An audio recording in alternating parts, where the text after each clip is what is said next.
So we're going to skip the cash chapter for right now, the cash and accounts receivable.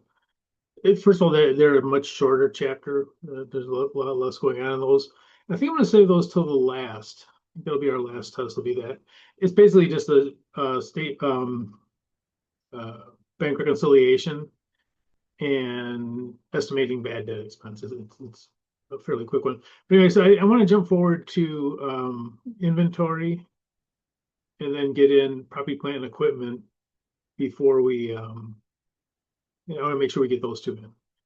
Those are kind of big. So anyway, we'll start out with inventory, and this is probably what you guys already had. It's kind of a, as far as what methods to use and all that. But this is one of those things. Inventory is one of those things I'll guarantee 100% is going to be on the CPA exam. They always have something. In inventory, a lot of times for most companies, it's far and away the biggest thing that they deal with. You look at Walmart, yeah, they have some stores, but the stores aren't really by themselves what they make money on. They make money on the inventory. So the inventory is actually very important to a lot of companies. It's the throughput of it is actually often much greater than the company's anything else in the company. Okay. So first I'm going to start out with is kind of some of the basics of it, and then we'll get into some of the costing methods of it.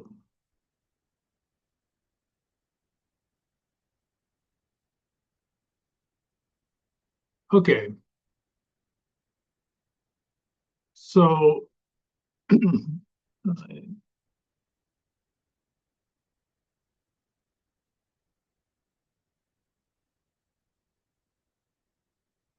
one second.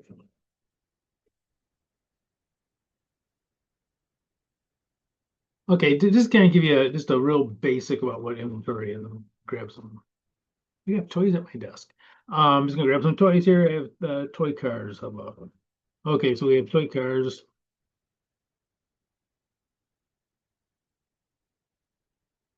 All right, so I have three toy. You can't see those. I have three cars that are.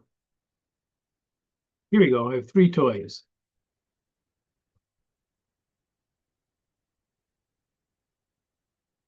All right, so these are fuzz. I have three toys. So now notice if that I bought these toys to resell them. So let's say maybe I spent $1 each on these, and I'm going to resell them for $2 each, right? So when I sell one of them, it leaves, right? And there's still fuzz on this one. It leaves, and this is not coming back. Someone paid us for it, and it's left. So this is out of the inventory. The one that left will be in our cost of goods sold. I paid $1 for this. Our cost of goods sold will be $1 on it. So when it leaves, the cost of goods sold, the cost of whatever I sold it for, $2 or whatever, the cost of that is $1, and it'll be kind of like expensed. And we still have these two in our ending inventory. So you have cost of goods sold and inventory. Now, the total is that I have three available. At the beginning, during the period, I have three available. And whatever I sell, that cost of goods sold, that is gone. And whatever left over will be the ending inventory. So I only have these two. So that's kind of the whole basic. You guys probably already know that, but okay. So we're going to calculate the sales, cost of goods sold, and gross profit, and the ending inventory for each of these. All right. Calculate the sales for January. No, I need a calculator for this.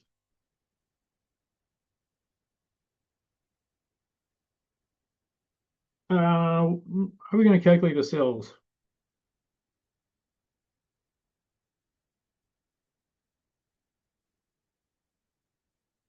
I think you may have already done it.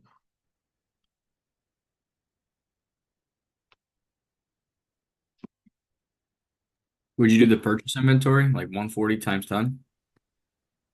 Actually, you'll be up here. So this is the money. So the sales, this is the money that is coming in.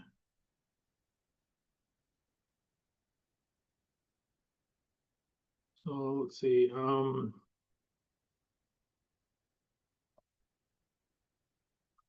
all this stuff. I'm sorry. Should have done this before. Okay.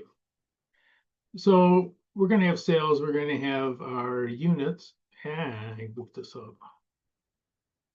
We're going to have our units. We sold 170 of them.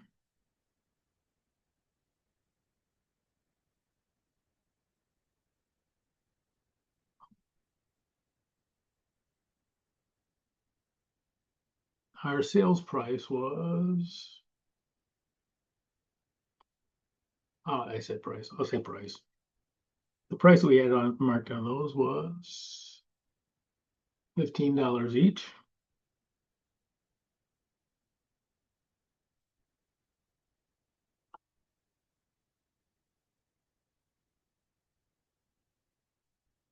So our total sales will be, I think, do it again. I think it's 2,550, I think, but let me check again.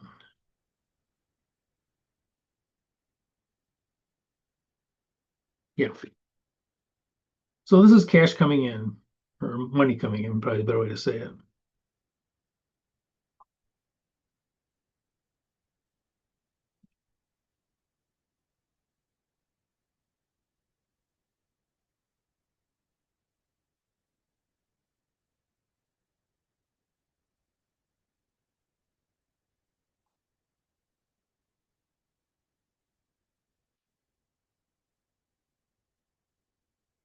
So this is money coming in.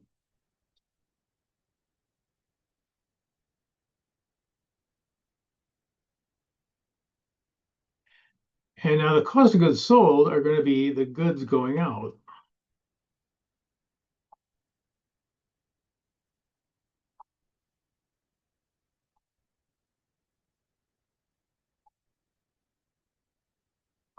We sold them something. We gave them something for their $2,550. And that'll be the cost of those goods that have left the place.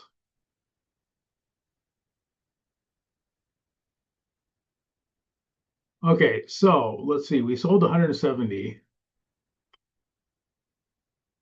And what was the price each of those?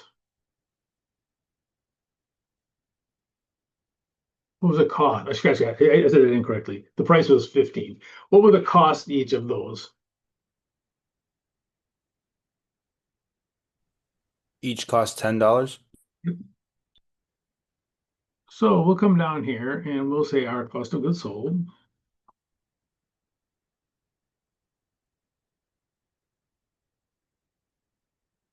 Units. Yeah. And the units will be exactly the same as, in total, anyways, as our sales. We sold, these two will be exactly the same.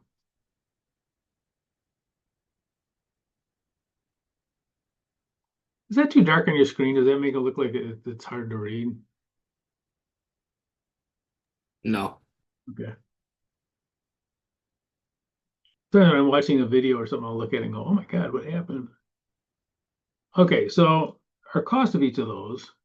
So they walked out of their store with whatever these were. Does it say what we're selling? Nope, doesn't matter. So it's $10 each.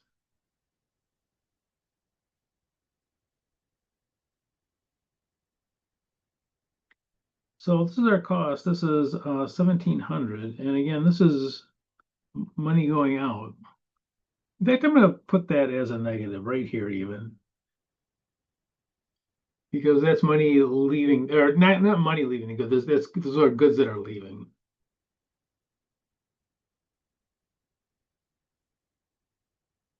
So we had 1,700 of goods going out.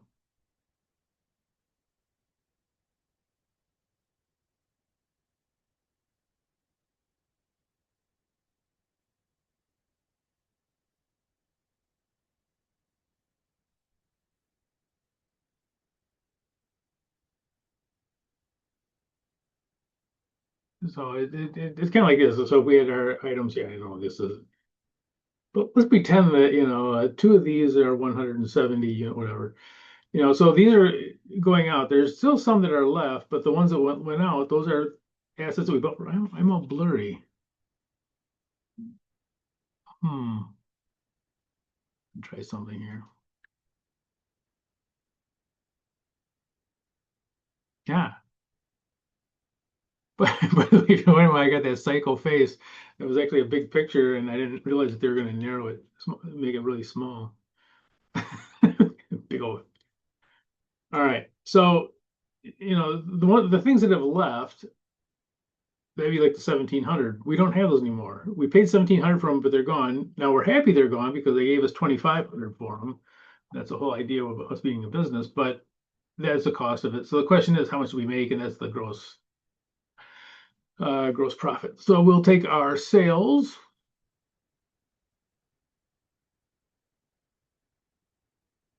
We had 2,500 coming in.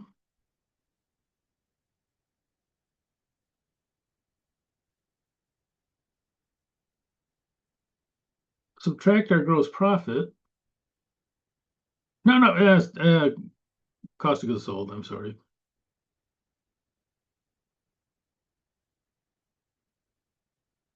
But we sometimes see this called COGS.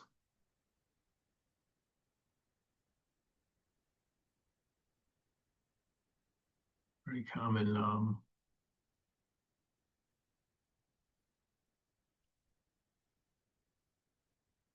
One of my first auditing jobs was I worked for Navistar, and we had an engine plant down in Indianapolis. I don't know if it's still there or not, but we used to make the diesel engines for Ford. And I remember the one guy, it was like, I was brand new. And the guy kept talking about COGS. He's like, well, we run that through COGS. I'm thinking, what? I go, no, they're making engines, so they probably are COGS in it. But what do you know? It seems like he's talking about these COGS. Well, he's talking about cost of goods sold. He wasn't talking about like COGS for an engine. Okay, so our gross profit or gross margin, same thing.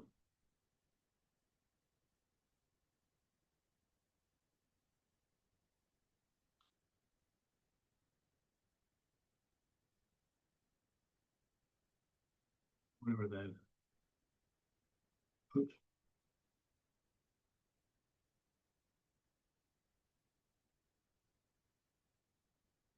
850. So this is how much we made on those goods we sold. We sold them for 2550, 2,550. They cost us 1,700, and we made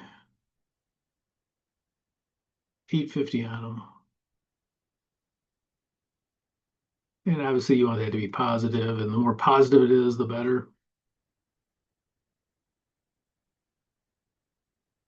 Okay, now the ending inventory. This is what was not sold. So this is what we had that was not sold. We still have it. So here's the stuff that was sold.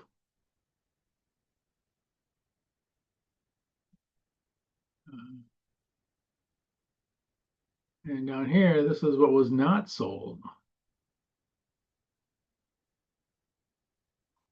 Okay, so let's take a look up here and see. So this is our inventory that we had. And if we sold everything, we would have sold all these. How many units do we still have left?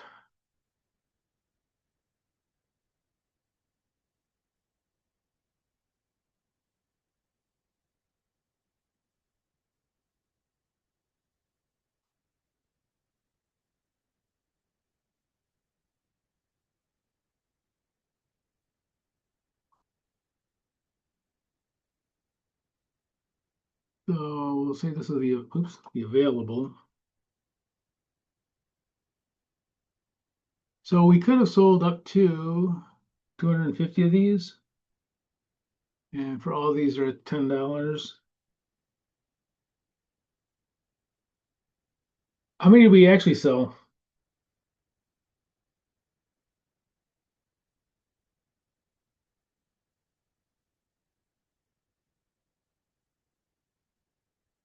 you guys are toying with me. I'll put it in though. We sold 170. Oops.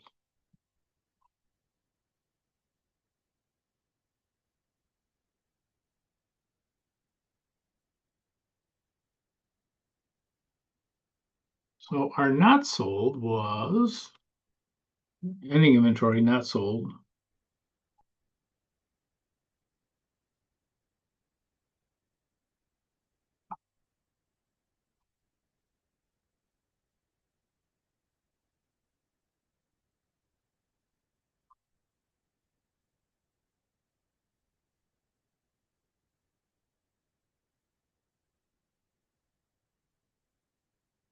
It's 250 minus 170, is it 80? Yeah.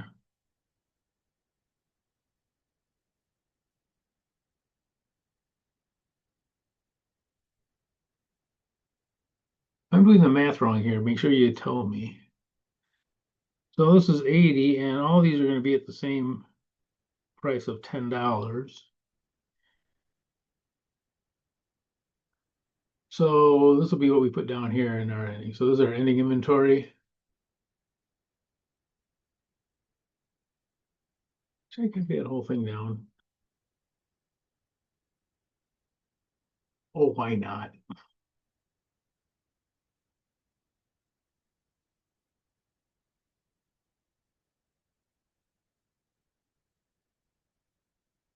Just to get it on the same screen here. Okay, so ending inventory we have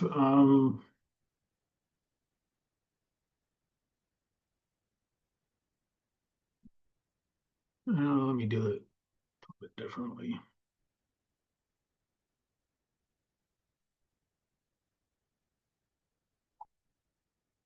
We have 80 units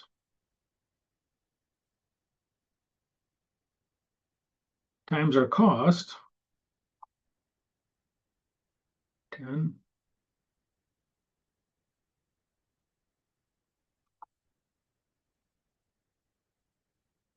Equals our total, which is 800.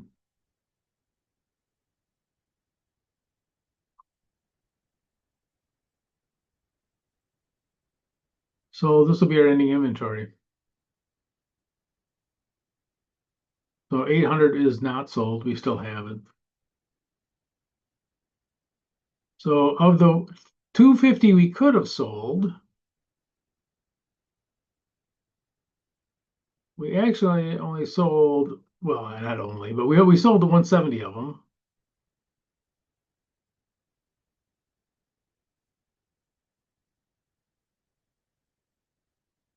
And not sold was 80. That's our ending inventory. So this will be our beginning inventory starting in the next period. We'll have 80 at 10. You know, the ending inventory was this January? I think it's January. So our ending inventory for January will be our beginning inventory in February, which will be 80 at 10.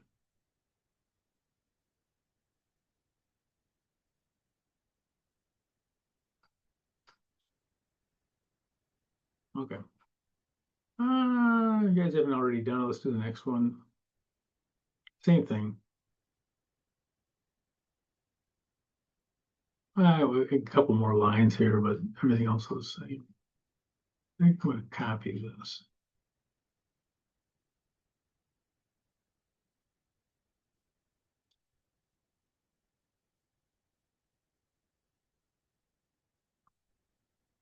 Copy all of them.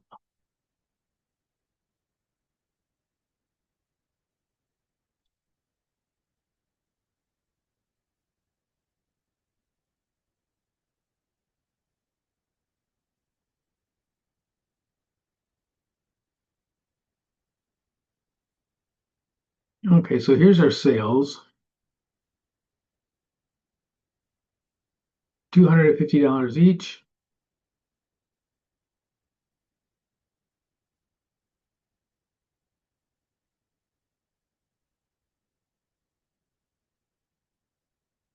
Should be able to do that in my head, but I'm lazy. 10,000.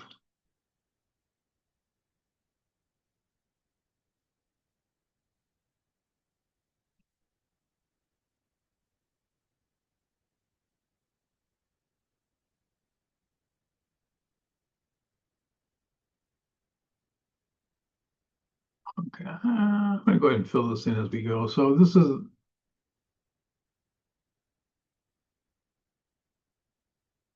kind of what's happened here. Oops, no, yeah. So look kind of what's happened here. We had that are available. The most we could have sold is all these.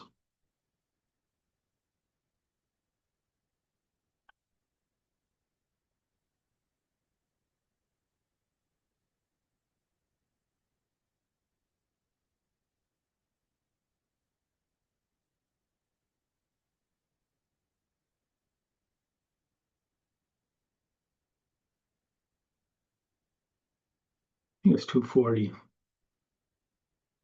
So we could have sold up to 240 of these. We actually sold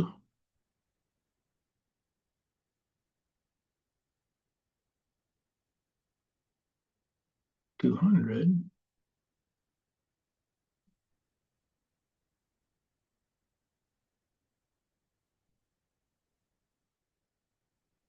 Inventory was 40. I think that's right. Again, make sure you check that.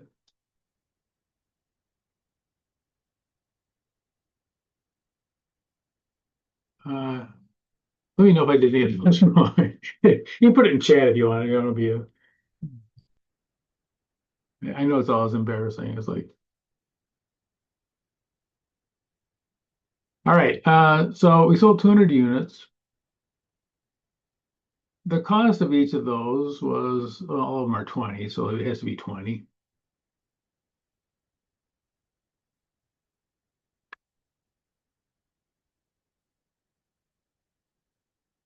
The 2,000, 4,000.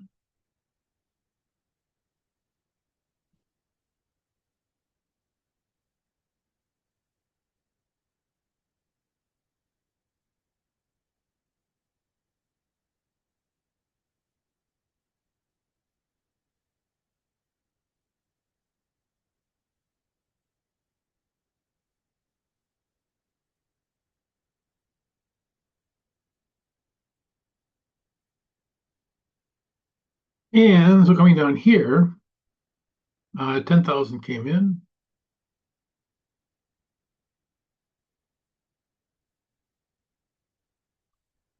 4,000 went out.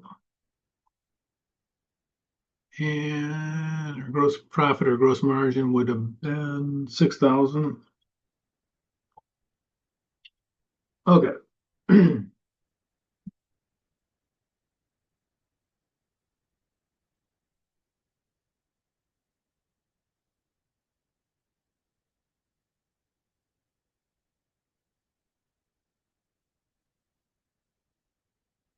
'Let's go to, I'm gonna copy this down here.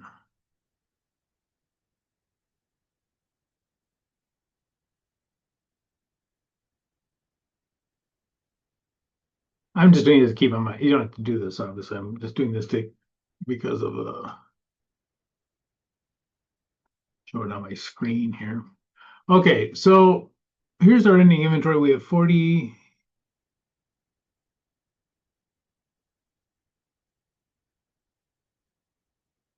units, and for this one, they're all at $20 each.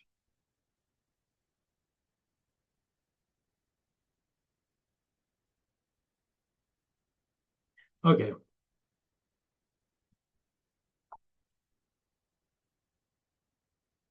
So ending inventory.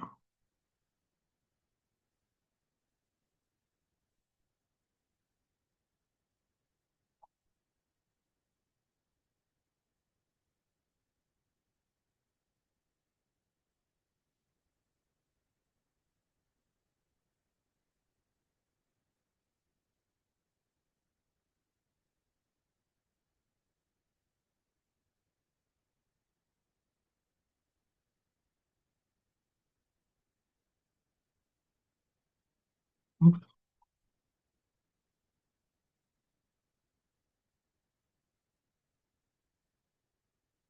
800. And just kind of,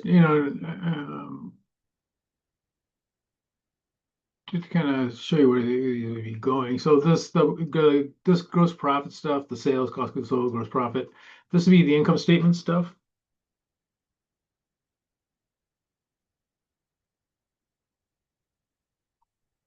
So these would be on the income statement.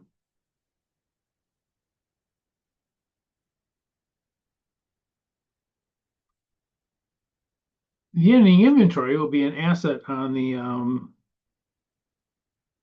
balance sheet.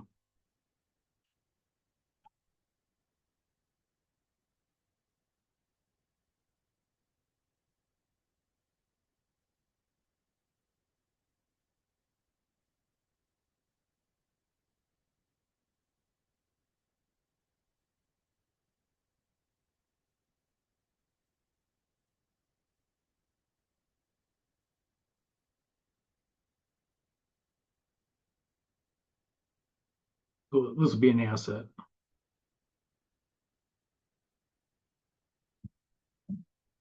It'll be a debit. We don't need a note for this, but it'll be a debit of $800 on the balance sheet. Okay, so this is not too bad. Now we come into the really terrible stuff. And why is problem 3 more difficult than problems 1 and 2?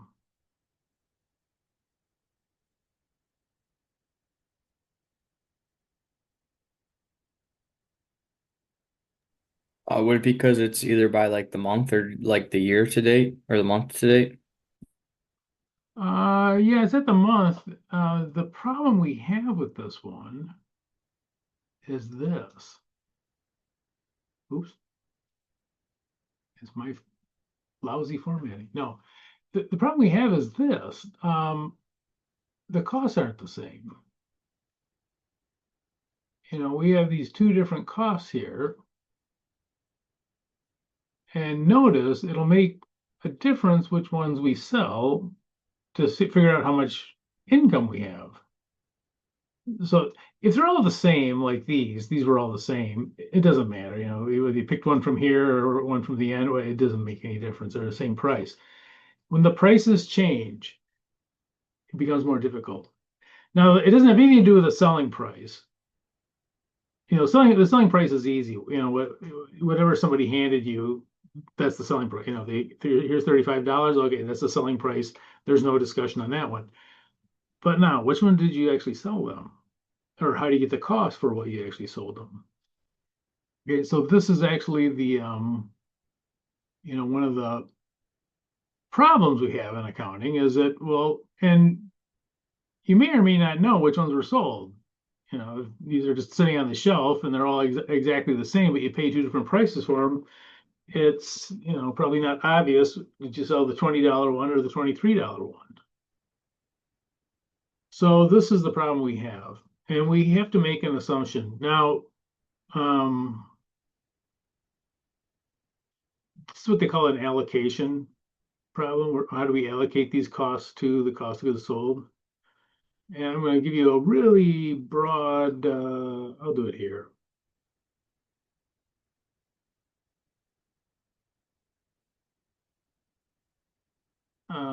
Probably this kind of description of allocation.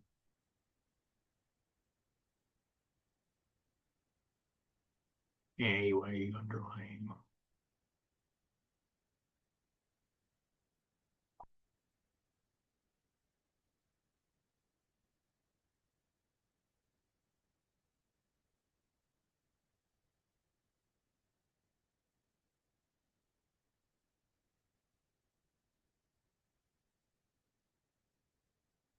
Say bold them. I'll be obnoxious and bold them.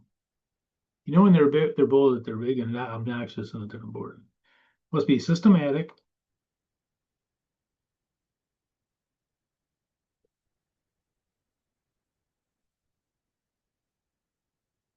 rational. Oops.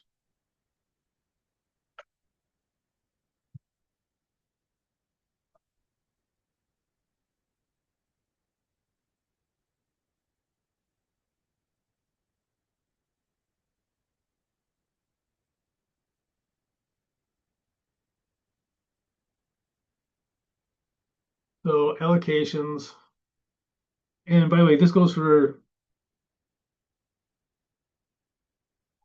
any allocation. Depreciation is an allocation. And the true rules are that it must be systematic and rational. Systematic just means what? If you say you have a system for doing something, what does that mean?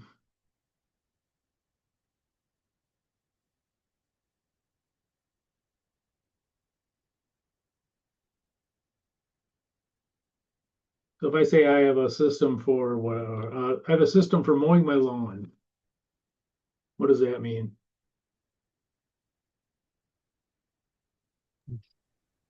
Means like you have a process. Yeah, yeah, it'll be done the same way every time. And not only that, systematic also means that if I have the system, someone else can also do it the same way as I do it, the same way every time. And rational just means what?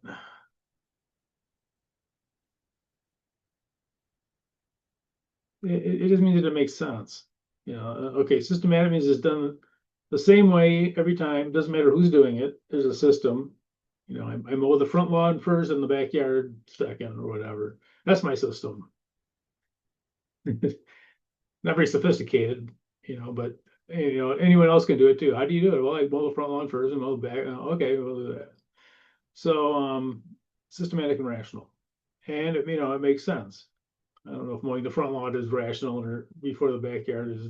Well, I guess it is rational because that's what the neighbors look at and they get mad at you if you don't mow your lawn. So um, it's systematic and rational is the two, and that's true for inventory. It's true for depreciation. Anytime we have something that must be allocated, those are really the overriding rules to it.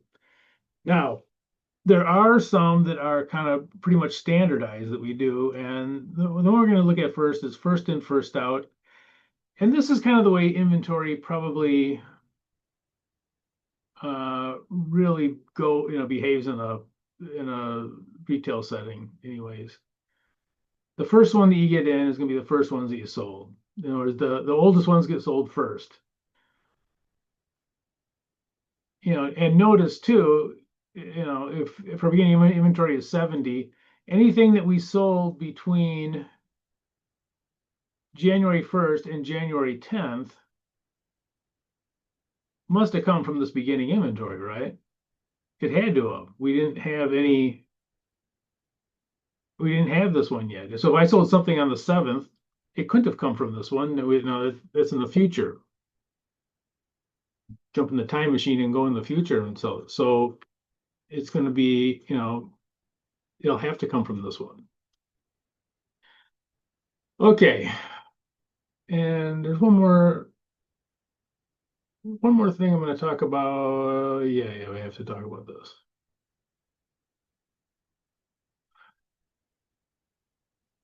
Pages are actually problems and pages 1 through 10. We're going to use a periodic inventory system.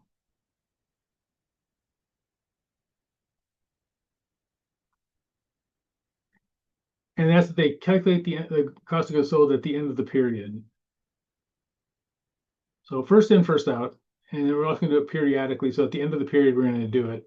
There is the other method is perpetual, which you do it after the end of each sale. We're going to see what that's like later. But for this one, we're just going to do it at the end of the period, see how much we sold, and see where it came from. Okay, so let's do the easy part first. Sales. Sales are really easy. Whatever they handed us, in this case, they handed us 35 bucks. We sold 40 items, so we can do the sales pretty easy. Oops. Spelling it is difficult, but other than spelling it,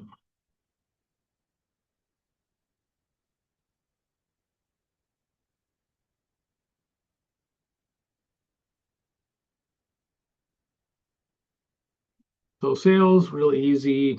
Other times you get problems like this, they don't even give you what the sales price was or anything because it's not the difficult part.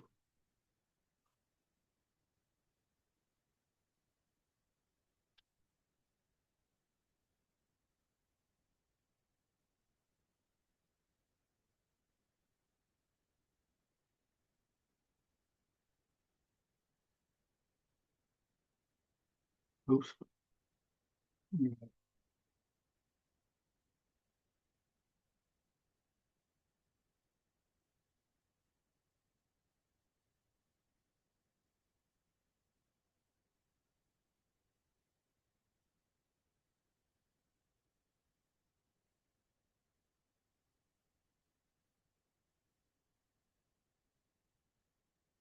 $1,400.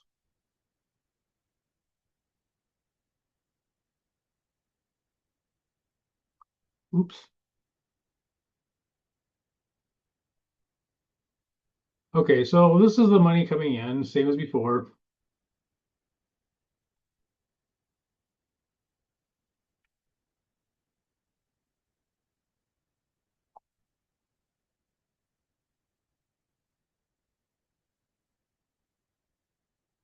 So we sold them, they handed us $1,400 cash.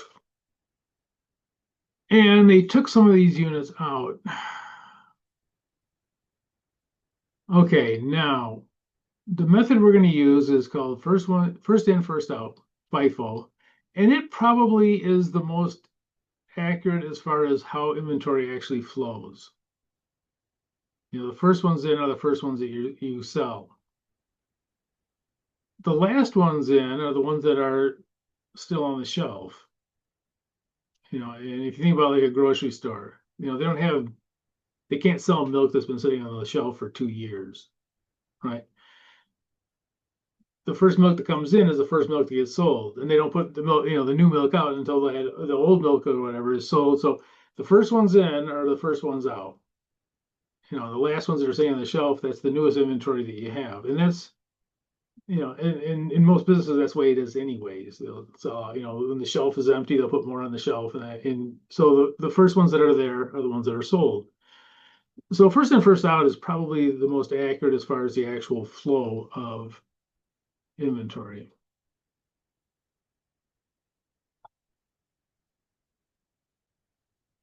Okay, cost of goods sold for January. Okay, now when we say first one's in, first one's out, I'm gonna come up here.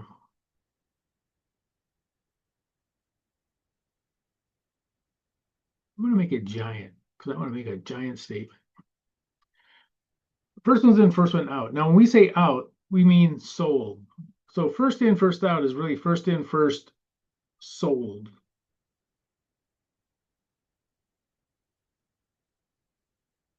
So the first one's in, but the first one's sold.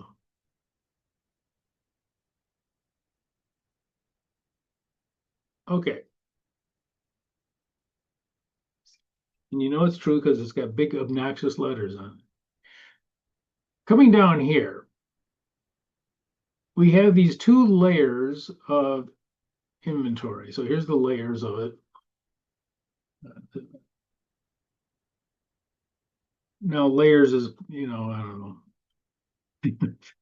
In accounting, sometimes I'll call these pools.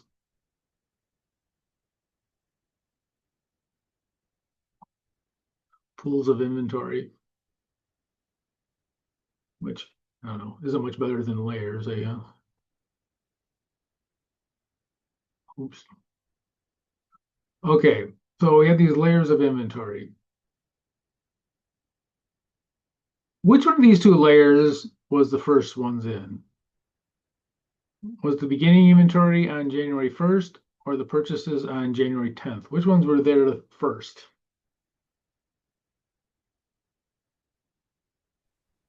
Beginning inventory? Yep. So these are the first ones in.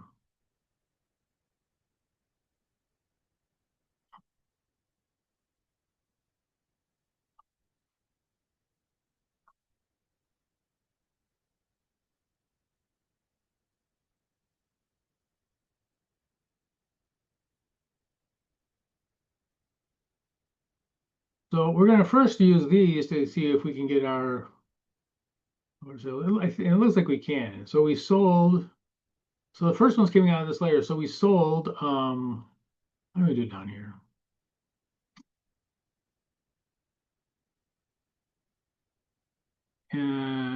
Yeah, so this would be cost of goods sold.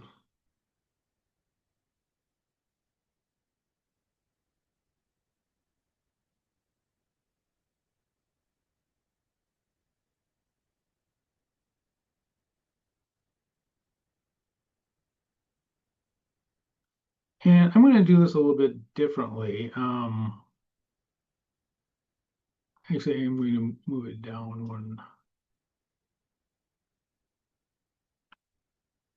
I apologize.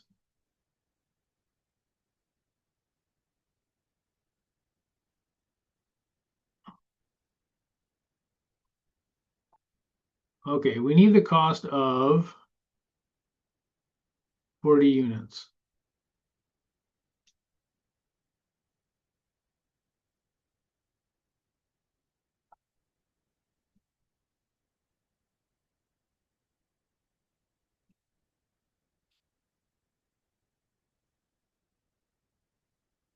Can't be a better way for me to show this.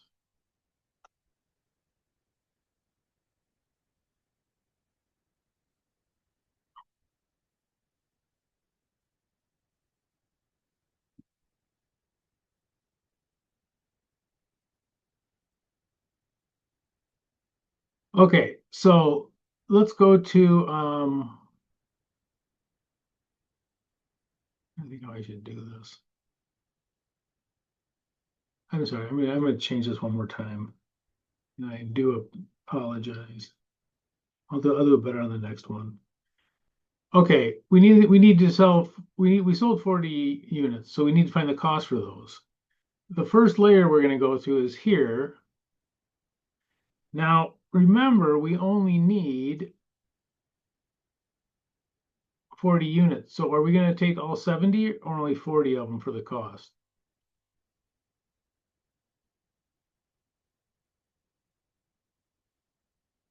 So we only sold 40 of them, so we're going to take 40 of them. Now, we didn't take all of them. There's still going to be some left in that layer. And we'll do the cost was $20.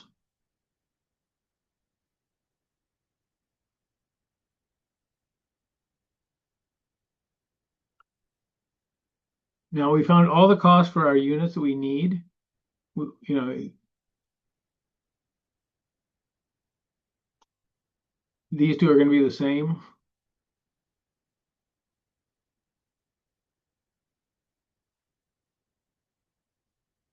Okay, let's are narrow.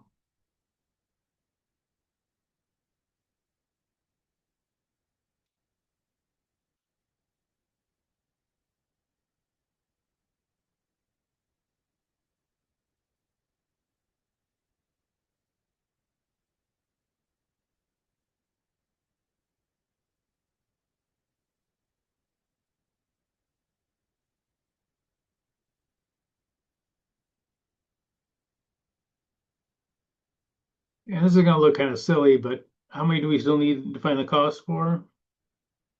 0.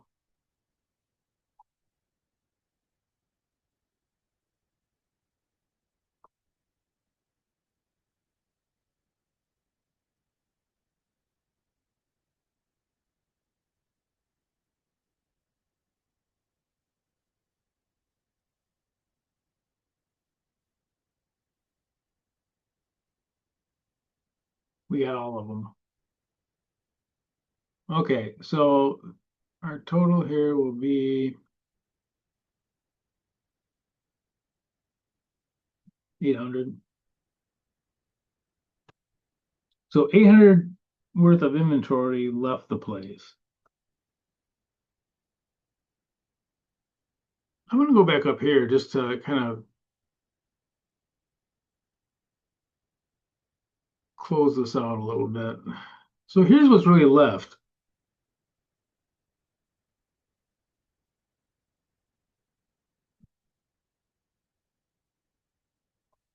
We sold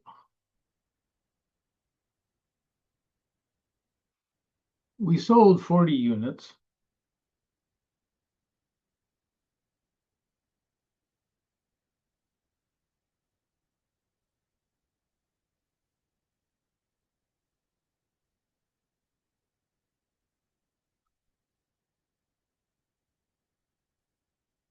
So beginning inventory was left over in beginning inventory.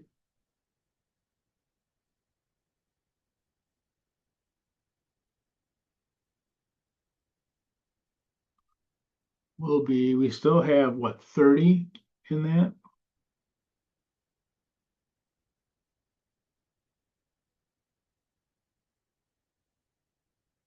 At 20.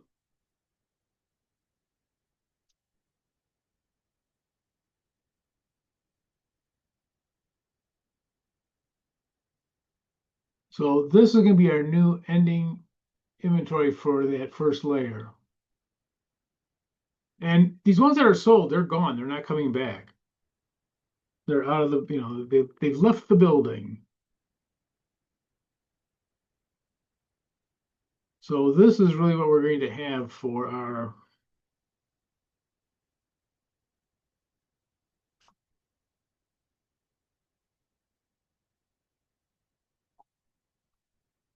beginning inventory. We're gonna still have 30 in there at 20. And we didn't do anything with the inventory on the 10th. So it's still gonna be there. So again, we sold 40 of them.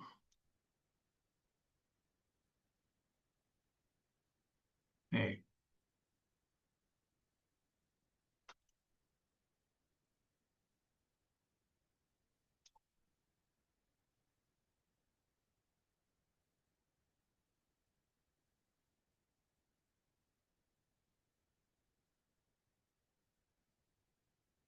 We need to find the cost for 40 of them. And we got all those from the beginning inventory.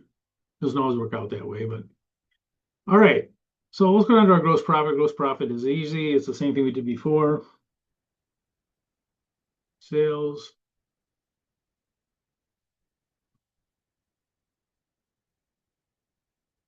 Cost of goods sold.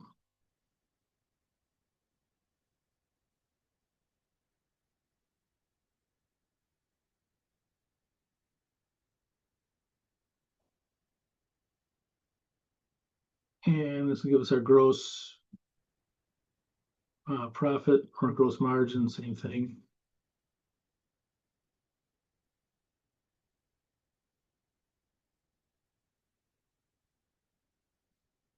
$600.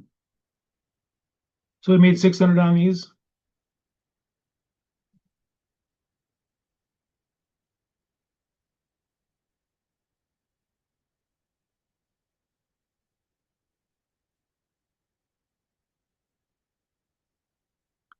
Ending inventory. Okay, I am going to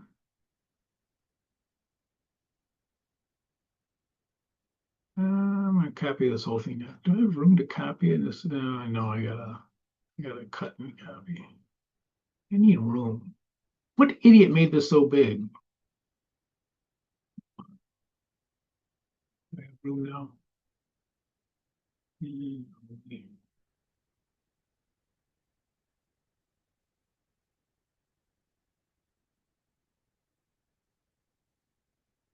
Okay, so I'm gonna cut and copy this down.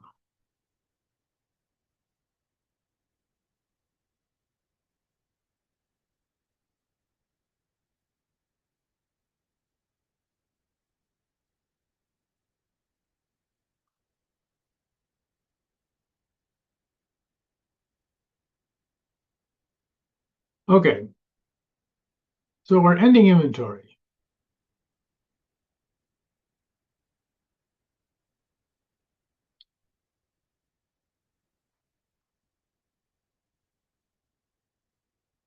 From our beginning, we have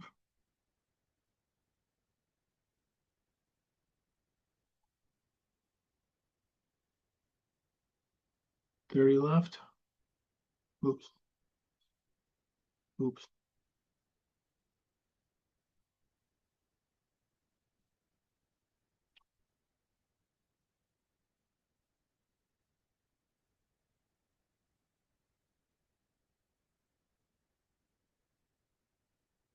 And we have this ending inventory. Oh, seriously, inventory from the 10th.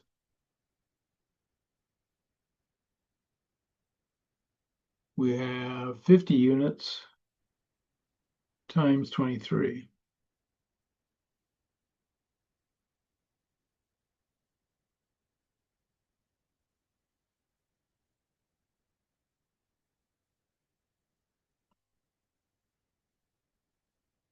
650 times 23.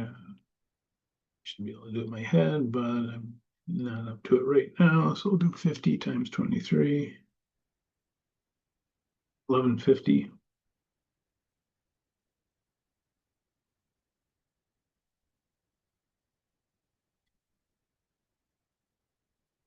$17.50. So this will be our total in the inventory. So when we start the next period, this is what we'll have in our inventory account. We'll have 1750. We'll still have 600 from the first layer.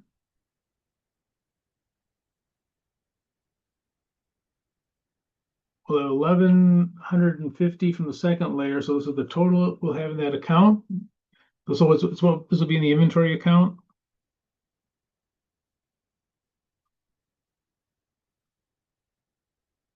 Asset balance sheet.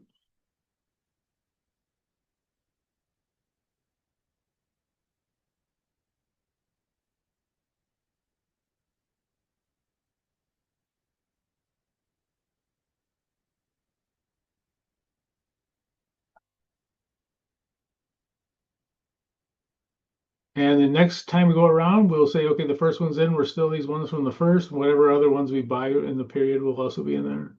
But these will be the first ones that we sell next time in next month, like in February.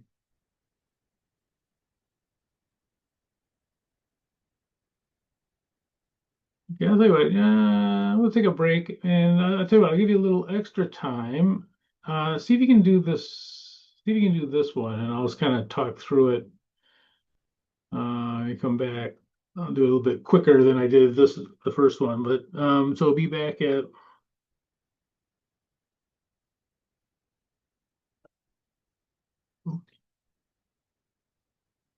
yeah, I will say 310.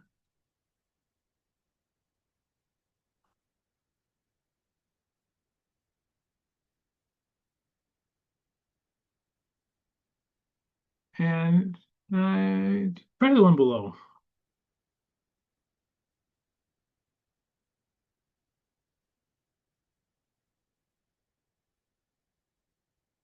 And don't be afraid to make a mistake.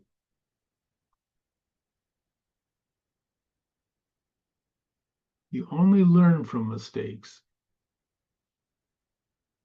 It's the only thing. There's a famous race car driver, Nicky Lauda. He actually passed away, but he's a Formula One champion. Uh, he is famous for saying that you learn absolutely nothing from success. The only time you learn is when you're making mistakes. So you should always try to try to do what's over your head so you can make mistakes.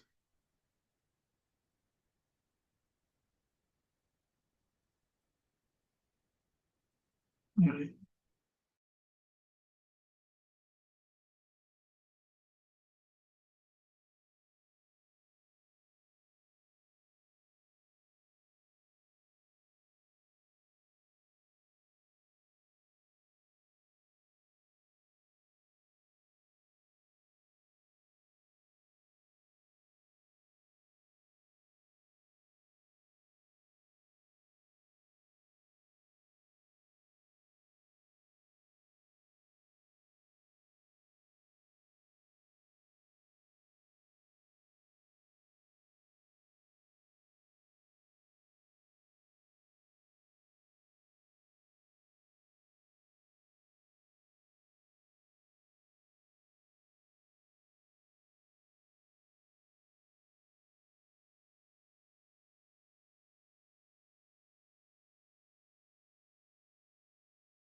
Okay, start putting this one up.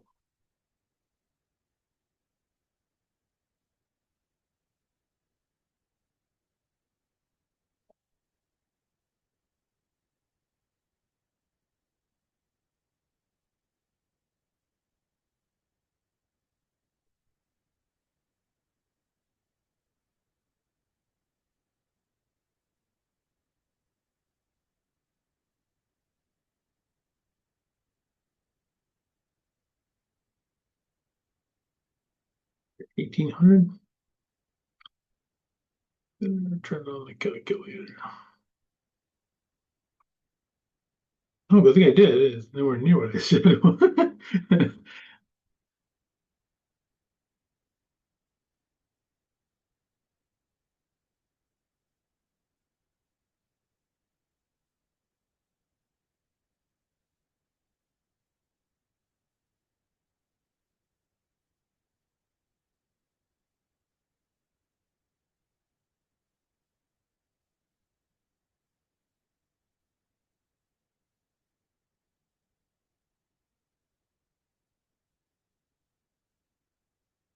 Oh, I did.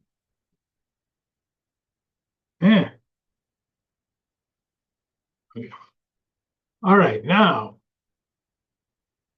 so we sold 90 units.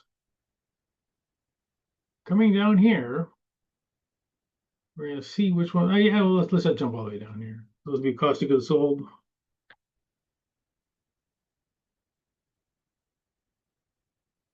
Okay, so we need the cost for 90 units.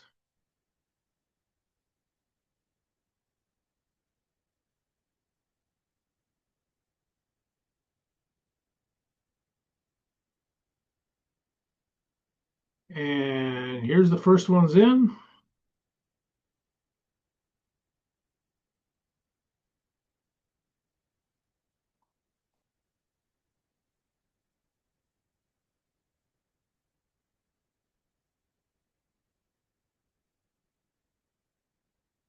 Okay, so our first layer, we only have 40 in there. So that's the most that we can get the cost for. Is 40 from that layer.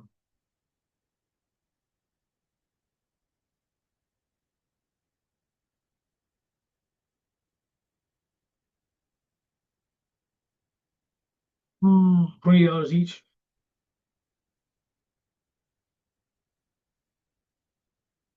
So we still need the,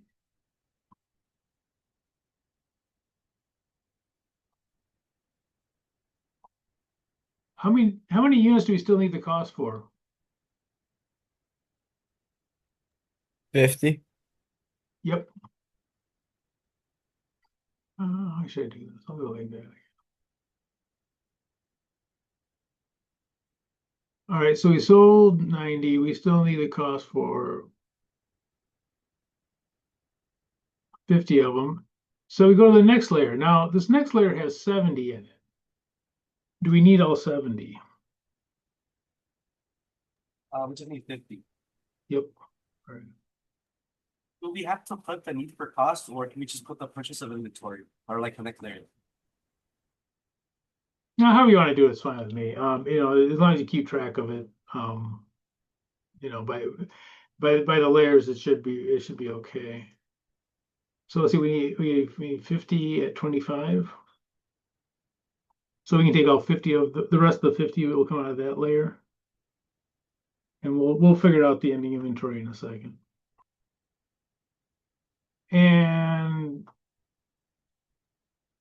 I'm going to put this in here, although do you really need to do this? No, you don't. We don't need to find the cost. We got all 50 of them. So we sold 90 units. We got the cost for, there's our 90 units we got the cost for. So now we're going to multiply them out and see what our cost of goods sold. So we assume that the first ones in were the first ones sold. They came from these first two layers here. And total will be 20 times 40 is 800. Oops, nope, 800. 50 times 25, 1,250. I better do the calculator. Yep, 1,250.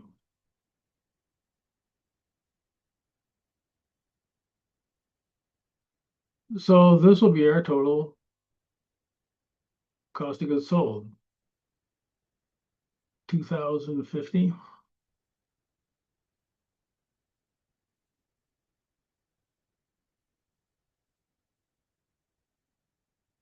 that what you guys got?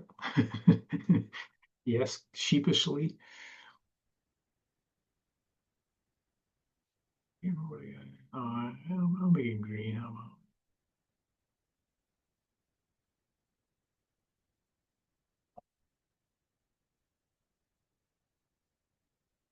Okay, and these have actually left the place, so these are actually going out. And you have to put the minus sign in there as long as you remember it. I put it in there just to kind of reminder that this is stuff that has left the place. This is goods going out the door. We no longer have these; they're gone. Okay, calculating the gross profit. We have sales of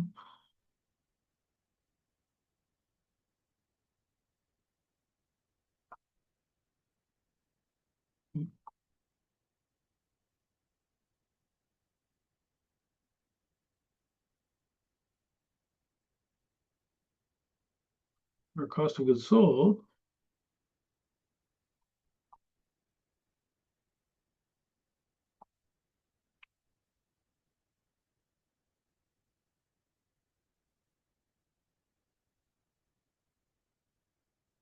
And our gross profit, gross income, same thing. 2,000.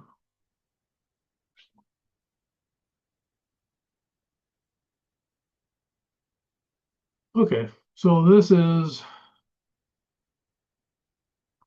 and again, the sales are easy. Whatever they handed us, that's our sales. So sales are easy to get. The costs are the problem. And so we're going to, again, assume that the costs were first in, first out, assumes that the first ones were sold. So the first 40 were sold out of that beginning inventory of 40. Still needed 50. The next 50 came out of that inventory. And yeah, so then that's a total of 90. And so there's our gross profit. All right, now coming up here. Notice that these first ones were all sold. They're gone.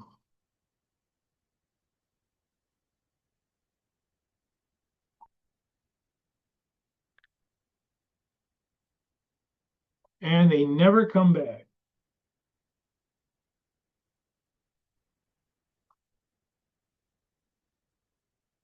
Anytime something is sold, it never comes back. We're never going to have anything from that beginning inventory again. The 1-1 inventory, I should say. Oops. So these are gone. Nothing left there. All right. How many are left from the later on the 13th? 20. That's a question I don't know the answer to. Yes, 20.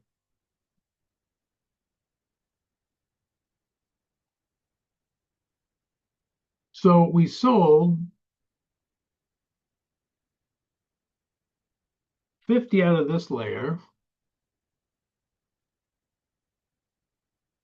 So what's still left in that layer will be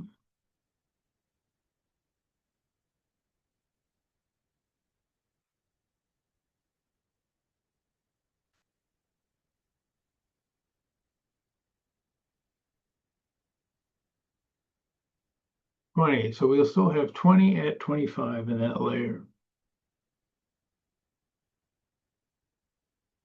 Oops. So this is what's really gonna be left. We're gonna be left with this.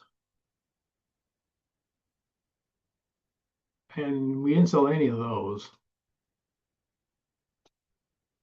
So that's gonna be our ending inventory. So we sold out all of them from the first layer, 50 from the second layer, still left us with 20, and then we have the 80. I'm just gonna copy these down just to make it easier.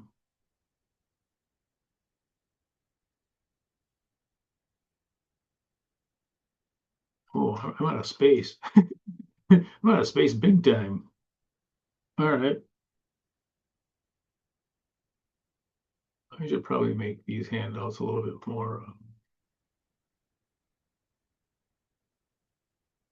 something compact.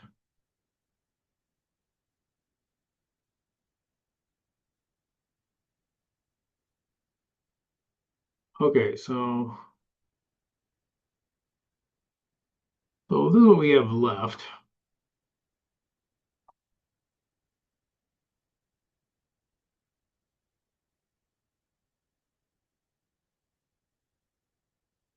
All right. So ending inventory.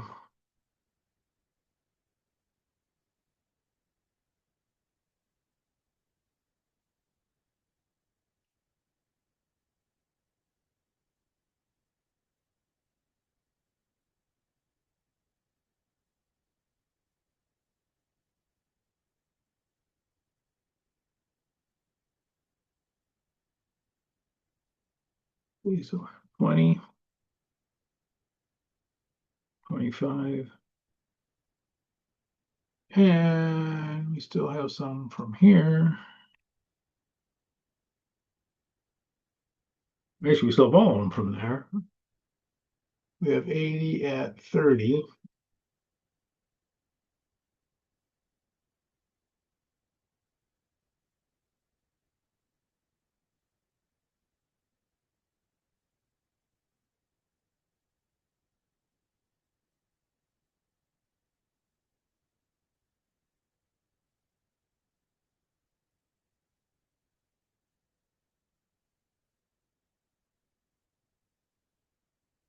Or 30 times 80 is 300 times 8 is 2,400.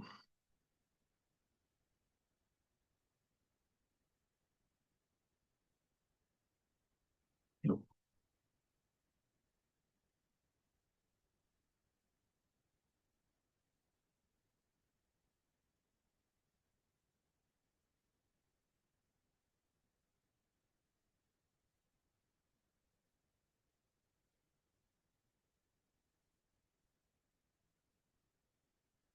So this will actually be our ending inventory that we'll have would be actually I think it said this would be in the inventory account, be an asset.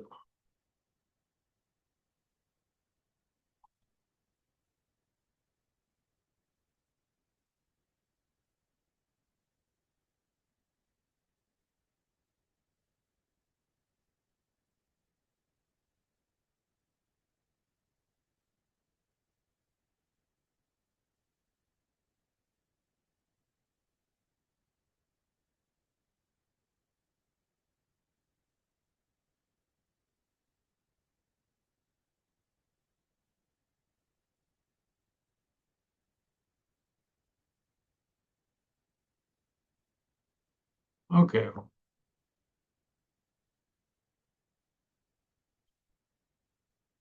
Hi, you guys want to do this one? Or you think you're okay with the first in, first out? Let's jump and get to this second one. Let's go to last in, first out. Oops. I'll tell you what, I'll give you this one as homework, and we'll put it up next week. So let's do this one as homework. You may have already done it. One is talking. Um, so let's say homework.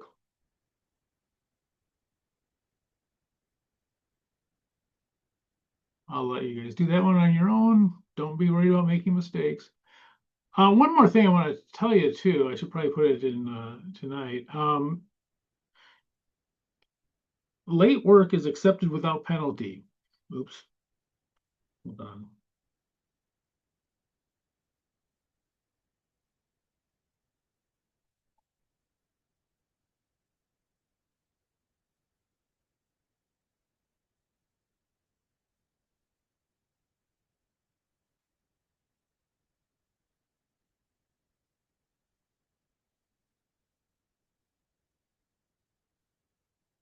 Late work and assignment and exams are accepted without penalty. So the reason I'm telling you this is if you did not turn something in,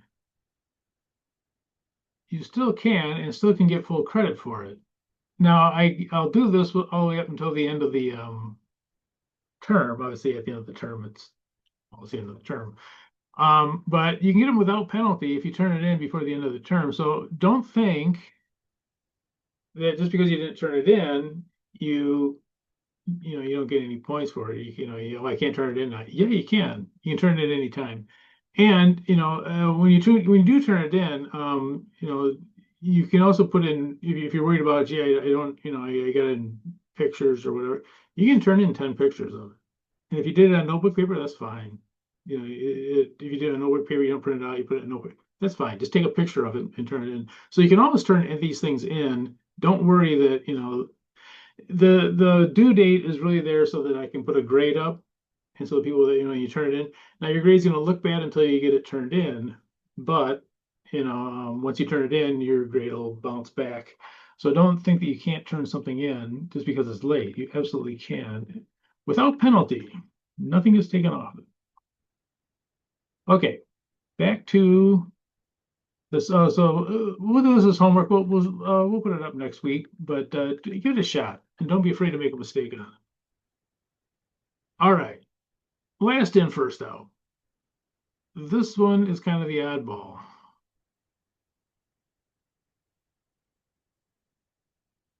There's really not anything I can think of that actually flows in this manner. The last one's in or the first one's out. And you might think, well, why do we even have this one? That the last one's in or the first one's sold. And it doesn't even make sense if you look at,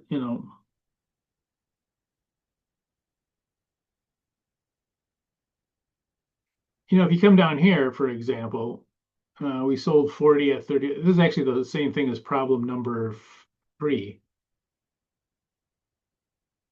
But if you sold something on January 4th, there's no way it could have been this one, right? If you sold it on January 4th, there's no way it could have been the last ones in. But that's what this method assumes, that it's the last ones that came in or the first ones sold.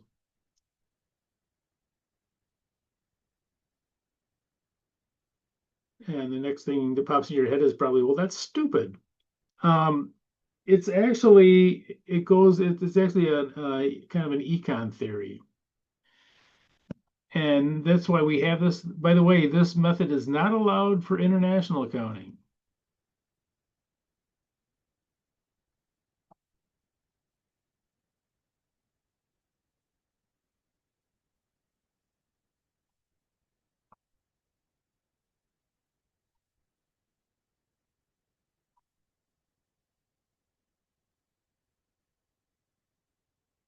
It's not allowed for international standards.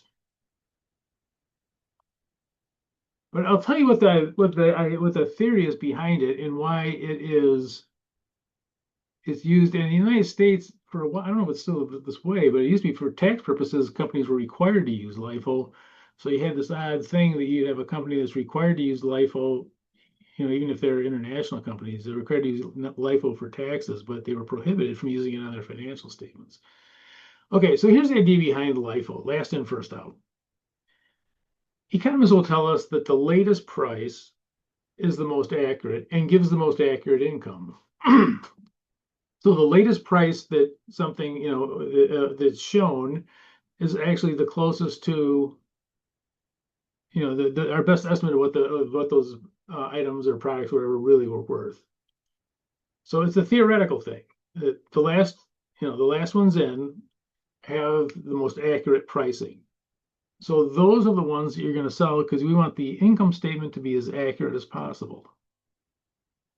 Now, again, nothing flows this way. This is a theoretical idea that the last ones in are the more accurate numbers that in determining income. So that's why it's used. It's not used because they think something actually flows in that way. In fact, it can't. If you sell something on the first, it doesn't make sense that you didn't buy it until, the 28th. But that's exactly what this method does. But it's doing it because it wants the most recent accurate numbers on the income statement, the cost of goods sold. Then again, the United States is the only country in the world that's using this, but we use it a lot. Companies are starting to get out of it. More and more companies are starting to ditch it, but it's still used for, I know it's used for some taxes. I don't know if it's required anymore, but it used to be required for taxes. Point being is that you might still very well run into this. Okay, so let's take a look at this. Oops.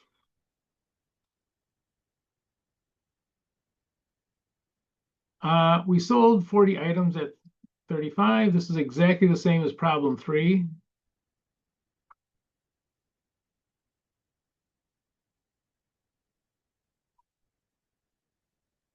So this is the same data as problem number 3. But instead of being the first ones, the first ones out, we're going to say the last ones in are. So for sales, it doesn't make any difference. Sales are sales.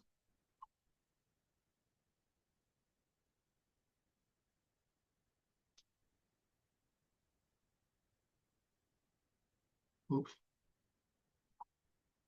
Oops. Okay. So our sales, we have units.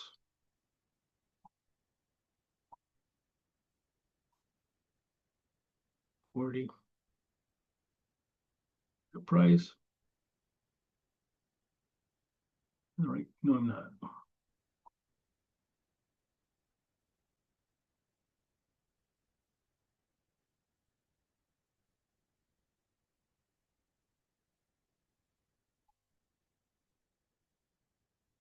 Forty times 35. Wait a minute. It's the same as we had on the other one. Oh, oops. I'll go take a look at it in a second.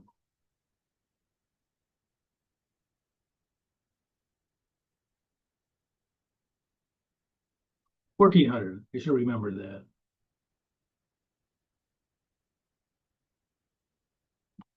So that's our sales. And the sales are going to be the same. So I'm just going to quick jump up to number 3 here. The sales are boring. Okay, the sales are going to be the same no matter what. The only thing different is going to be the cost of goods sold. So the sales are going to be exactly the same. It has no impact on the sales as far as the total money coming in. Okay, oops. Nope.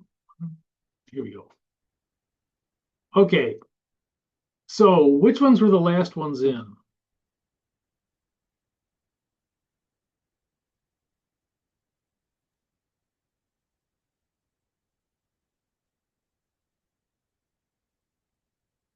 So here's our inventory.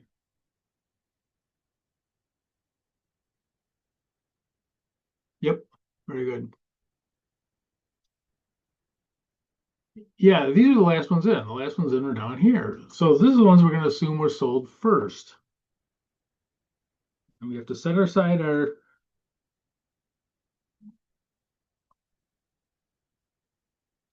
knowledge that these may not be the ones that were actually sold, but we're getting these because this number is supposedly, and theoretically, it is the better number of what actually for determining your income. It's the latest number. So we go to our cost of goods sold.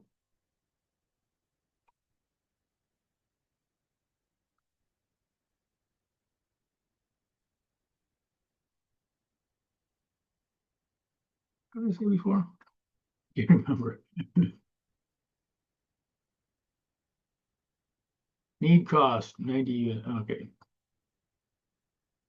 Okay, I'm back. Need cost. I should say the cost, but we'll save.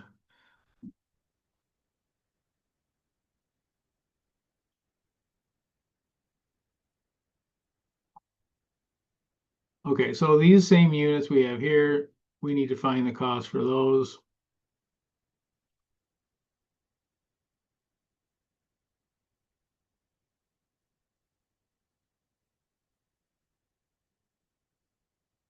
We sold 40 units, we need the cost from it. The first place we're gonna go is here. The last one's in.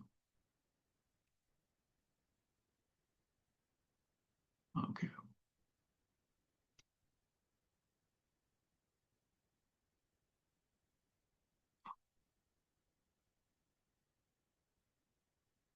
Okay, so there's 50 in that layer.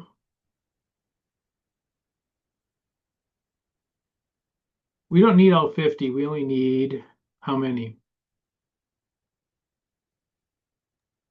Just 40. Yep, 40. We only sold 40.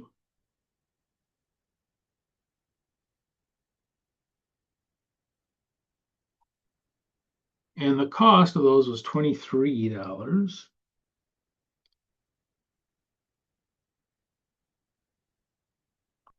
Check something up here. Need cost for units.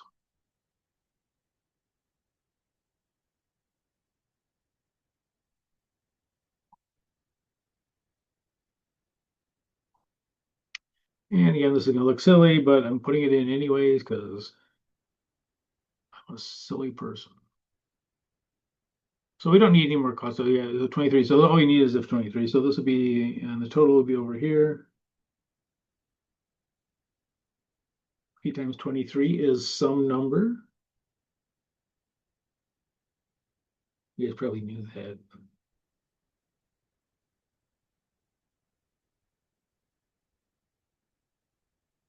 $920. I'm gonna put in negative 920.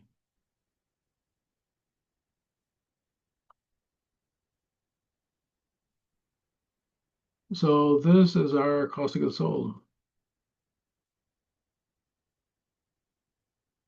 We could add them up, it'd be the same. 920 plus 0 is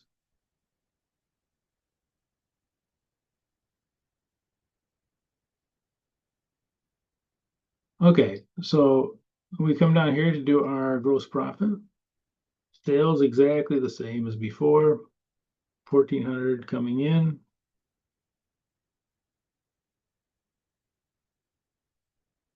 Our cost of goods sold.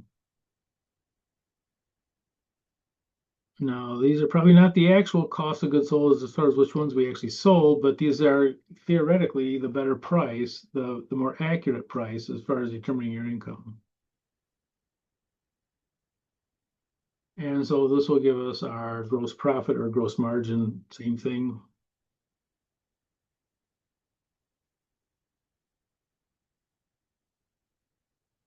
$480. Oops, wait, we left a 4 out. Is that right? I'm gonna check that. If I do put something in wrong, you can put it in chat if you, you want to, say it right out loud, Yeah, you're a knucklehead, you know what you're doing.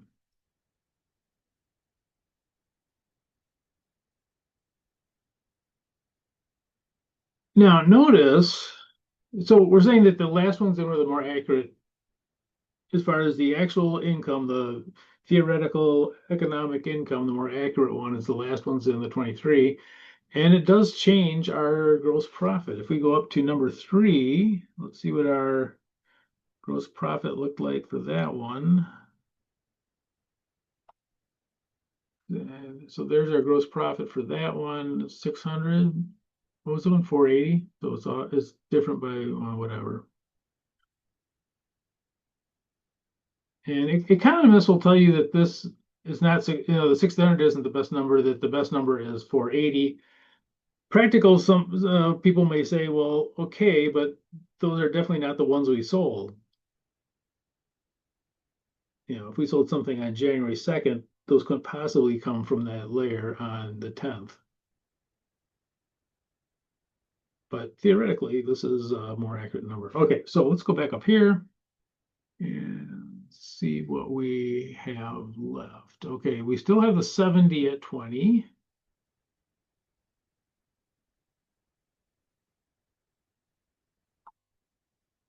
We sold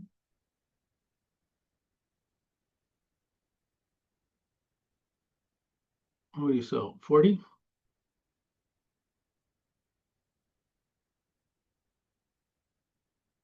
So from that layer, we still have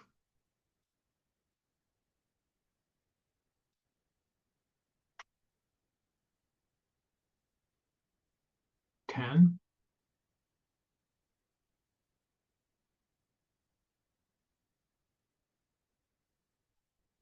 So this is all that we have left from that layer. We have 10 left from that layer. By the way, here's another problem with the LIFO method, last in, first out. Unless you sell out your inventory completely, this beginning inventory could sit around for 20, 30, 40, 50 years if you never sell out completely. So, you know, think about that. On your balance sheet, you could have a number on there from, you know, what you paid for bicycle tires in 1972. So that's another problem with it, you know, the international standards don't like is, well, wait a minute, you're saying that you're, you know, you get this inventory that maybe is valued at, you know, $50,000, but you're carrying on the books at 3,000 because you're using 1972 numbers on it.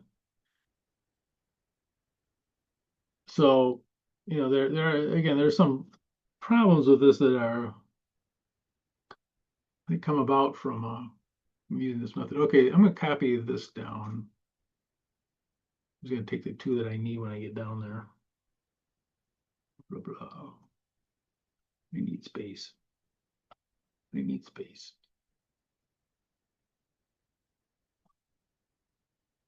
I'm going to wipe out this part here because we don't, those are all gone. So this is what's left in our inventory. I still need more space.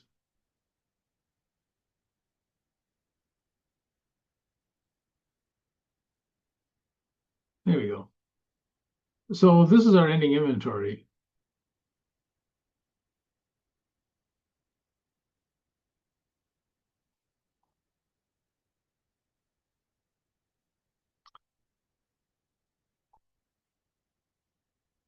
Okay, let's see. At the beginning,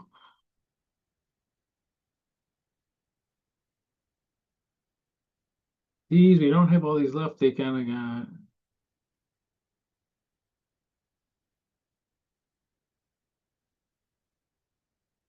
some of these got sold. So we have 70 and 10.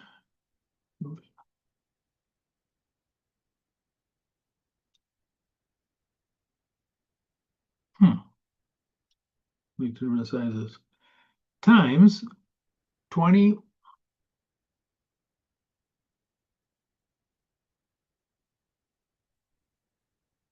and 23.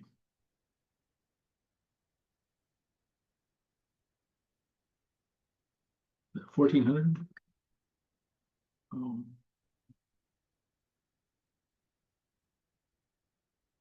Yeah, 10 times 23 is 230. Oops.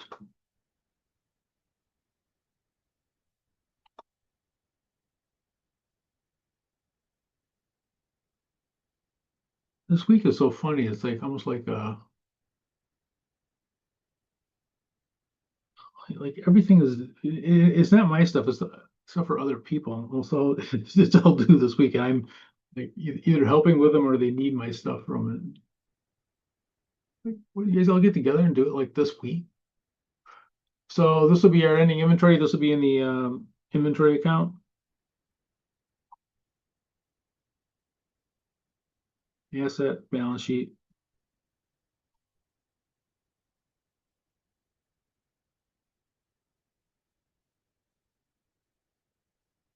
And again, if we go back up here, now it's going to be lower in value because we got these beginning ones that are lower hanging around.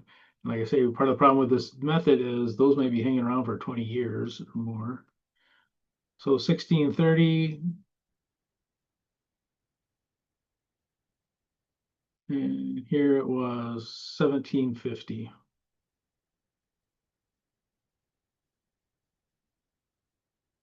So they will give you different numbers. And again, it's theoretical. Let's do one more. This one will be a little bit trickier.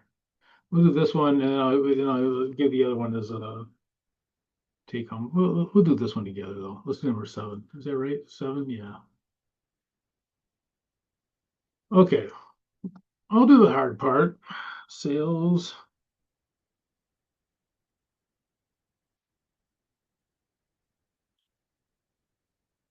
And you guys can do the easy parts of cost of goods sold and inventory.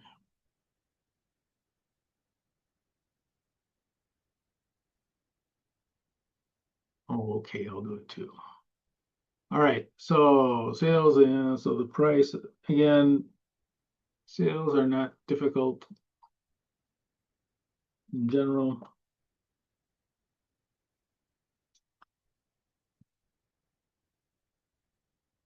I think that was 4,050.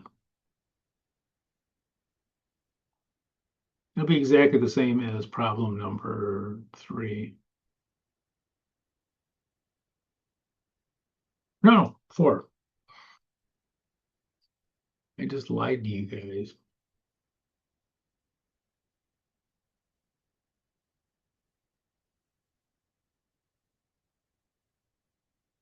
Okay.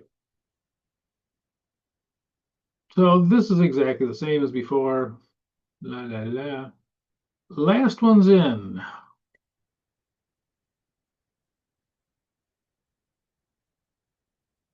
Are here. So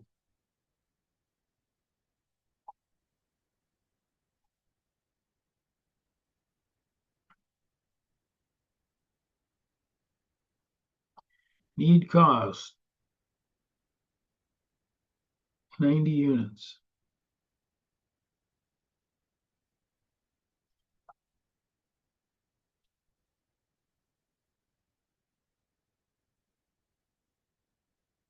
Sold 90, we need the cost for 90.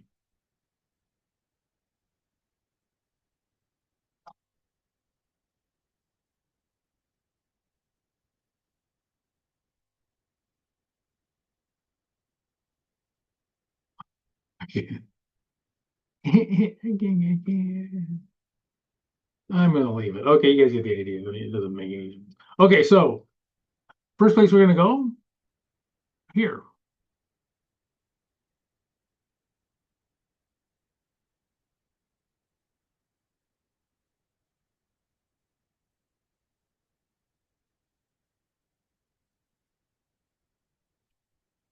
How many are we taking from this layer? 80. Yep.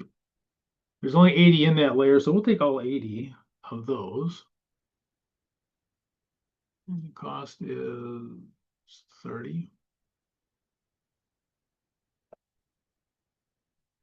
Okay.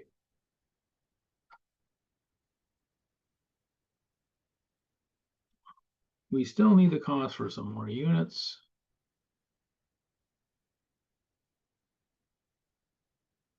So we're going to go to the next layer, the next last in.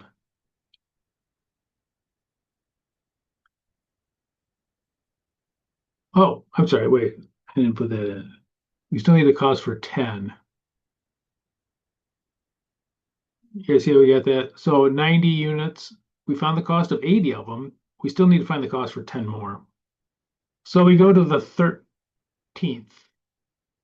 We don't need all 70. We only need 10 from that layer.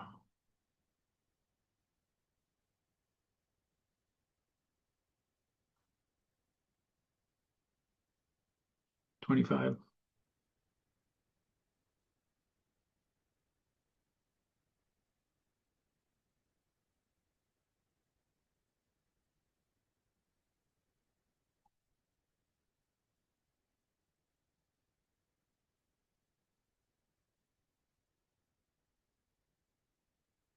I think that's it, right? Okay, well, let's see what the cost of goods sold is for this thing. 80 times 30 is 2,400. I'm gonna put that as a negative. You don't need to do that. I'm doing it so I don't do something stupid like adding it when I get down to this thing.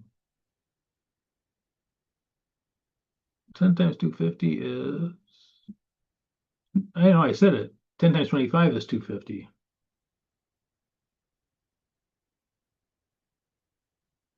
So the total, oops, I didn't put that there, is 2650.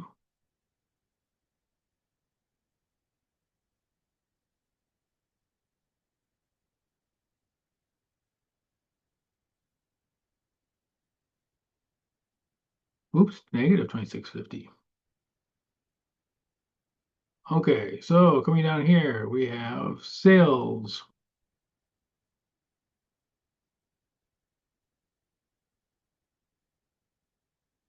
$4,050.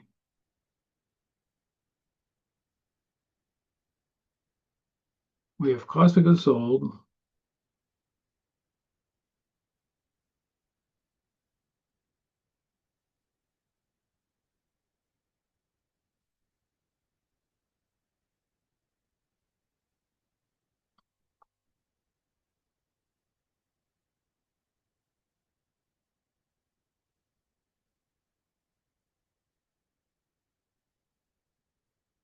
Gross profit or gross margin, either one is fine.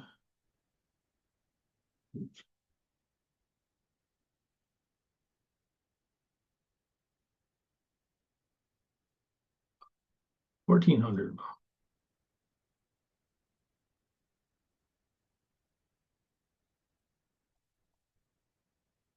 So there's our gross profit. And that should be less than number 4 because we sold these more expensive ones according to our last in, first out. And again, the reason we're doing it, this 30 is a more accurate number. Economists will tell us that, which I don't doubt, but it does make for a little funny, some kind of funny things. All right, so if I go up to probably number 4, so we showed having gross profit of 1,400, and number 4 we had gross profit of 2,000. So you see, this method does make a difference. It can, anyways. This is kind of an exaggerated one. The numbers are kind of, you know, that's a heck of an inflation rate there, going from 20 to 30 in 1 month. But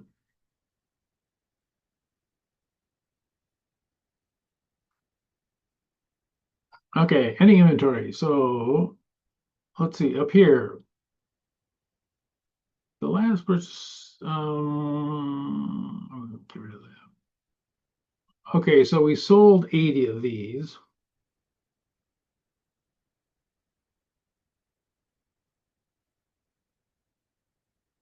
Which was all that was there. So this layer is gone completely.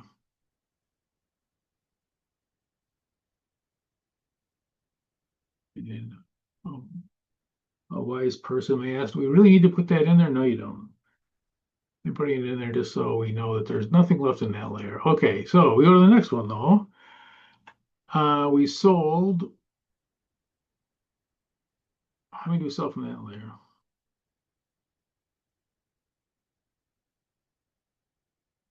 10.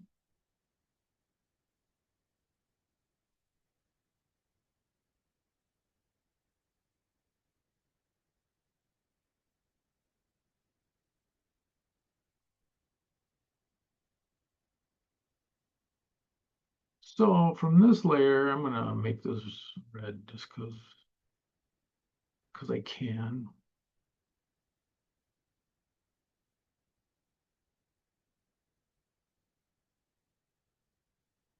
We still have 60. Any question on that? I know it's kind of wacky, but you gotta keep track of these layers. Again, I call them layers. In the business, you'll more likely see it called pools.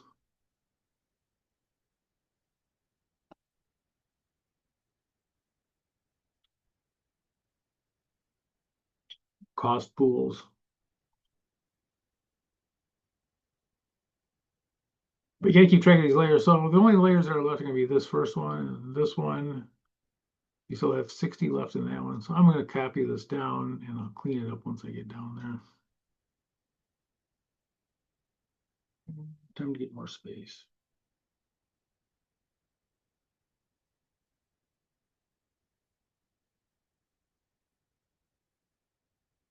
And I'm gonna get rid of the stuff we don't have. We don't have that 10. Okay, so that's it.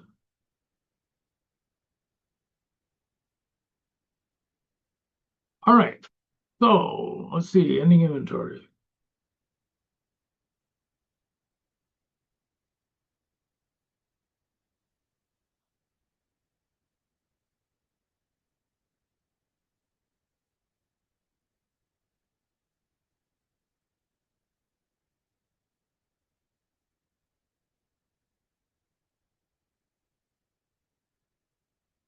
We still have 40.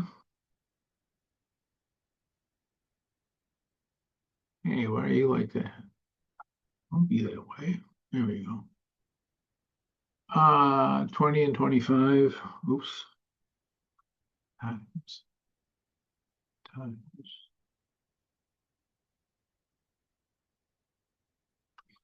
And again, we're assuming that we sold the last ones, not because we think that really happened, but what we're saying is that these are the most accurate reflection of our actual income. In other words, this 1,400 is more closely related to what the actual income is rather than the 2,000 from the previous one. What times 20 is 800. 800 comes up a lot on these. I should look and see about 15.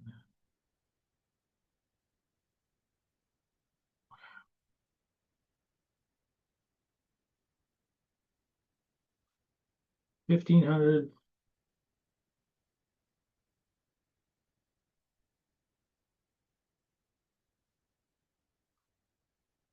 So our cost of goods sold will be higher usually for last in, first out. Usually, because of inflation, it'll usually be higher. Not always. Prices drop, it'll be lower, but usually it's higher. And usually your inventory value is lower. Your income's lower, your inventory value is lower because you got these ones that are sitting around at the old prices.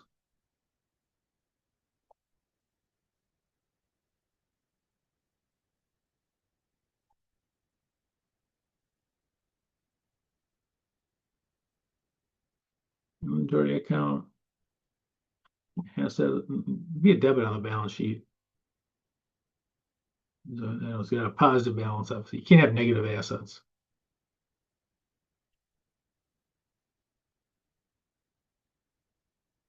You can have zero assets, but you can't have negative one. So if this will be sitting as this will be a debit. You don't need to put this in. I'm just, I don't know, just making things difficult. Okay, so I think I'm going to do this. Let's do the same thing for this one. So try number 8 for homework. And again, do not be afraid about making mistakes. Remember what Nikki Lauda said, you have to make mistakes. It's the only way to learn. You learn nothing from success. That was his. So scratch that. I'm in the wrong problem. That one's already done.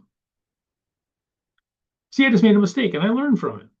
Okay, so do 5. Do 5 and then 8 for homework. And again, don't be afraid to do if you make a mistake. We'll put the right answers up so you'll walk away with the correct one, but try to do it and don't be afraid to make mistakes. I think you guys have a test to turn in, don't you? If you haven't already.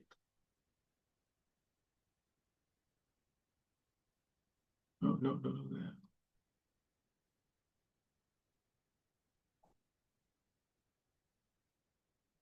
I think it is. Only number 5 and number 8. Yeah, yeah. Because the other one is an average cost one. You can always look ahead. I don't mind you working ahead at all. But and next week we're going to do some other stuff in this chapter too. But what do I have for 9? Yeah, 9 and 10 are going to be the average cost method, which it's a little bit, it can be a little bit tricky. And then there's also going to be, this is the perpetual method, which is kind of wacky. We'll wait for next week to do those. And there's going to be a few other things in here. And next week we'll wrap up this chapter though. But yeah, do if you can do 5 and 8, yeah, do 5 and 8. And by the way, if you're wondering why we don't use the book problems for these, the book problems have nothing wrong with them. They're fine, but instead of having like 3 layers, they'll have 8 layers or something. So you have to keep going down. It gets kind of repetitive. I'll probably pull some of those out though, and maybe alter them a little bit so that there isn't the needless, going through 8 layers rather than you can go through 3 or whatever. So anyway, yeah. So next week we'll finish this up, and we'll go through the average cost. We'll go through the perpetual inventory. When I was taking the reviews, I don't know if this is the way it is on the exam, but the perpetual inventory was one of those things that came up probably more than it should have. I don't know why, but it's a little bit more complex. Yeah, and yeah, so that's it. And I think there's still a test out there, isn't there? Let me look. Oh, wait, I'm right now.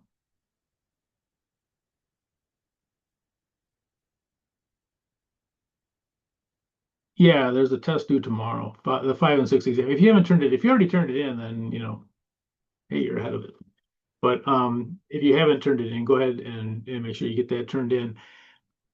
And again, if you're missing problems, if you're missing assignments or the exams, you can still turn them in without penalty. You don't have to explain it or anything like that. Just you can turn them in without penalty.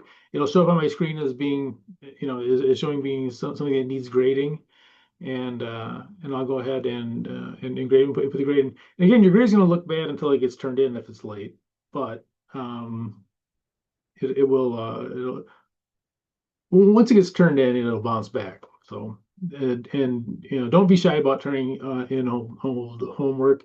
The videos are still there, so you can always look at the videos if you weren't able to make it or if you forgot or whatever. They're still there, so you can always look it up. Any questions on that? Okay, I went 4 minutes long today. That's just me. I'm a talker. All right, I will. So yeah, so on the handouts, you can do 5 and 8 and get the exam in if you haven't already. And next week we'll finish this up, and I'll send out the exam next week for chapters 8 and 9. Sounds good. Thank you, Professor. All right, see you guys.